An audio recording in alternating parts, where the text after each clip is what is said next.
भी निगाह है। मुझे ऐसा लगता है कि बाटुल महतो जी ने शायद कुछ प्लानिंग करके, उन्होंने 3 महीना पहले कह दिया था कि मुझे पार्टी छोड़ना पड़ेगा, तो मैं पार्टी भी छोड़ दूंगा जो विस्थापित भाई हैं उनको न्याय दिलाने के लिए। तो आज बाटुल जी का उम्र निश्चित रूप से 64-65 के आसपास होगा, मुझे ऐसा लगता है। 5 बार वो चुनाव लड़े, 2 बार भारतीय जनता पार्टी ने उनको विधायक बना, तो उस समय उन्होंने बोकारो विस्थापित बंधुओं के संबंध में आवाज क्यों नहीं उठाया? उस समय उनको धरना प्रदर्शन करने से कौन रोका था? आज ये घड़ियाली आंसू क्यों बहा रहे हैं? उनको मालूम है कि मेरा राजनीति खत्म हो गया है, तो सिंपैथी लेने के लिए इस प्रकार का काम कर रहे हैं। इस पर है, और इस विषय को मैंने आज जो वीडियो था, मैंने अपने पार्टी के प्रदेश नेतृत्व को मैंने भेज दिया है। निर्णय प्रदेश नेतृत्व को करना है। पार्टी मेरी माँ के समान है, और बोकारो में भी यदि कोई पार्टी के विरोध में या लोकसभा में या विधानसभा में काम करता है तो मुझे उतना ही दर्द होता है। इसलिए मैं उनको चुनौती देता हूं कि यदि एक भी अगर जो आरोप लगा रहे हैं वो साबित हो जाए, मैं राजनीति से संन्यास ले लूंगा, सार्वजनिक जीवन से संन्यास ले लूंगा।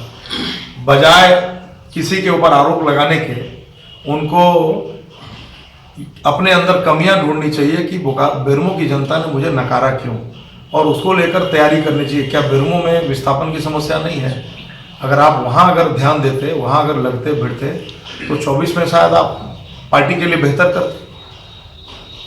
1 सप्ताह का समय दे रहा हूँ, या तो आप उसको उस आरोप को साबित करिए कि मेरे परिवार ने, मेरे पिताजी ने, मेरे परिजन ने कौन सा जमीन खरीदा, कितना जमीन खरीदा, आप साबित करिए। नहीं तो 1 सप्ताह का समय दे रहा हूँ, आप सार्वजनिक रूप से माफी मांगिए, और अगर आप सार्वजनिक रूप से माफी नहीं मांगेंगे, बाध्य होकर आपके खिलाफ न्यायालय के शरण में जाऊंगा, आपके खिलाफ मानहानि का मुकदमा दायर करूंगा। कम से कम 2 करोड़ रुपए का मुकदमा मानहानि का दाखिल करूंगा आपके खिलाफ, और आपका जो एक गुर्गा जिसने मेरे पिताजी का नाम लिया उसके खिलाफ, उन दोनों के खिलाफ मैं मानहानि का मुकदमा दायर करूंगा।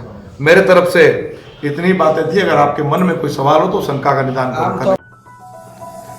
ये है झारखंड के बोकारो विधानसभा क्षेत्र के विधायक सह विधानसभा में विपक्ष के मुख्य सचेतक बिरंची नारायण, जो इन दिनों बेरमो के पूर्व विधायक बाटुल महतो से शुरू हुए वाक युद्ध में आपे से बाहर हो चुके हैं।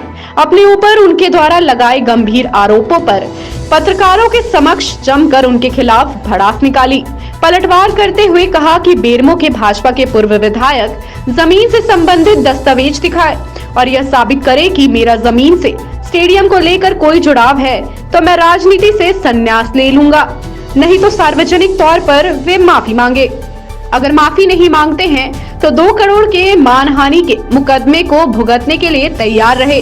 गौरतलब है कि 1 दिन पहले विस्थापित के महासभा में बयान देते हुए विधायक विरंचित नारायण पर बाटुल ने जमीन के दलाली का आरोप लगाया था।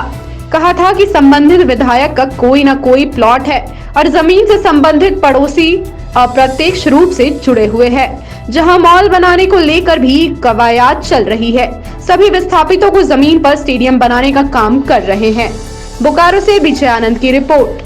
चुनाव में तो आपको हराने का काम किया ही, साथ में विस्थापितों को भी ठगने का काम कर रहे हैं। मंच पर आज आपने ये बात कही है। देखिए, इसको छुपाई कोई छुपी हुई बात नहीं है, और मैं खुले तौर पर कहता हूँ, कोनो चोरी छुपे नहीं कहता हूँ, और हमको डर भी नहीं है। मैं एक चीज स्पष्ट कर देना चाहूंगा कि 2 काम एक साथ नहीं हो सकते हैं। आप कह रहे हैं कि विस्थापित का जमीन वापस होना चाहिए। आप एक चीज बताइए कि विस्थापित का जमीन वापस होना चाहिए, तो आपने डीसी से यहाँ जा करके बात किया और आपने पेपर में दिया, आपके माध्यम से भी आया कि कोई 19 गांव खाली नहीं होगा, और डीपीएलआर के माध्यम से डीसी ने सूचना के डीसी ने नोटिस किया है कि 19 गांव को खाली करना है। तो आप इसको स्पष्ट करें कि उनको वो क्या नोटिस जो गया है उसको आप वापस करवाए, नंबर 1। नंबर 2, यदि आप कह रहे हैं कि 25,000 करोड़ का निवेश होगा, और आप ये भी कह रहे हैं कि 19 गांव खाली नहीं होगा, तो 25,000 करोड़ का निवेश कहाँ होगा? हम जो कह रहे हैं इस पर आप सहमत हैं क्या कि जो प्लांट का जो मेन जो प्लानिंग था पुराना, कि मनसा सिंह गेट से लेकर के ऊपरी तक का बीच का जो जमीन खाली है, जिस जमीन पर प्लांट 5 मिलियन टन का विस्तारीकरण का था, क्या आप उससे सहमत हैं कि वो वहां पर बने? क्या आप सहमत हैं कि शिबू सोरेन ने जो MOU किया है और बोकारो BGH के बगल में वह मेडिकल कॉलेज बने, आप शायद इससे बोल रहे हैं कि उसका आप विरोध कर रहे हैं, तभी आप सेक्टर 12 में बनाने की पैरवी कर रहे हैं। मेरकरा में स्टेडियम बने, अभी हमारे संरक्षक ने कहा कि का स्टेडियम कहाँ बनना चाहिए। मेरकरा में स्टेडियम को आप क्यों ले गए? सतनपुर के लोग क्या आपको गंद लगने लगे? सतनपुर का विकास की जरूरत नहीं है, सतनपुर के लोगों ने आपको वोट नहीं दिया है, आपको जवाब देना चाहिए। 2014 से 2019 तक आपको कई बार पेपर के माध्यम से, इलेक्ट्रॉनिक मीडिया के माध्यम से आपने इस बात को कहा है, तो आप तो दिग्भ्रमित स्वयं कर रहे हैं।